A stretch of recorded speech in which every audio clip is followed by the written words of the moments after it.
Welcome to the channel if you're new here. This is my tiny workshop measuring less than 64 square feet. Now I absolutely love it in here, but for a while now I've had a list of improvements, but that list of improvements has just been on the notes app in my phone, so I think it's about time we get them done. So in this mini series I'm going to be getting some exciting new tools for the workshop, making better use of the space, improving a few of my current tools and making the storage more efficient. At the end of this mini series, I'm going to be doing a full workshop tour, so make sure you subscribe so you don't miss that one. In this first video, I'm going to be sorting out my dust collection system, which has taken up far too much space in the corner of the workshop. Here's what the workshop looked like when I first did it. You'll notice a massive fireplace in there. And now, as you can see, that's been removed and boxed in to make some more space.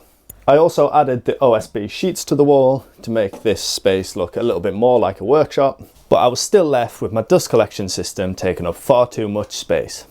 This workshop is in an outbuilding, and this used to be the wash house, and next door through this wall is what now is a shed, but it was originally the toilet for the property. All the plumbing's been removed, so that's now just used for storage.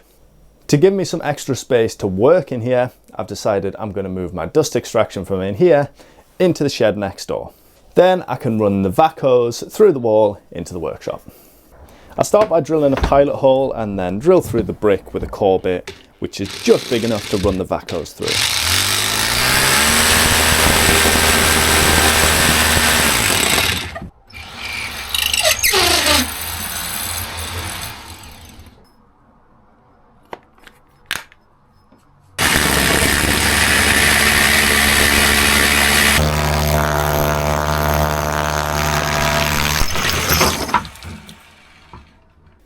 My dust extraction is made up of a Karcher shop vac with a cyclone and a drum to collect the dust in.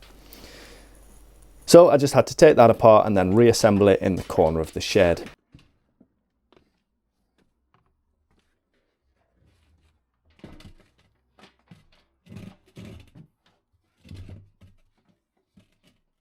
As you can see, I've also done something similar with my compressor, and I've run the air line through the wall into the workshop.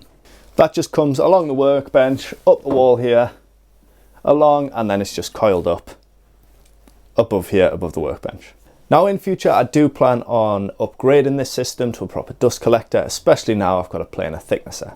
Now in the spring, I'm going to be building a new shed, and what I plan on doing is taking all of the stuff that's stored in the current shed, putting that in the new shed, and then making the current outbuilding shed into more of an extension of the workshop. I'll probably build in some storage in there for some of the tools that I use less often. And I also want to try my hand at a little bit of metalworking. So I'm thinking that I might make a small little metalworking workbench in there, but that one is for a future video. So you might be wondering how I power the shop vac. To do this, I wired up a simple switch so I can power the shop vac directly from my workbench. No need to go back and forth to turn it off and on again.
The vac hose just gets coiled up and put in this gap in between this fridge and the diesel here.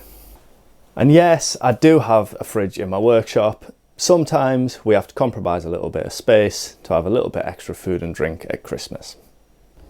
I made this little storage tray from some pallet hardwood to keep all of my vac accessories in.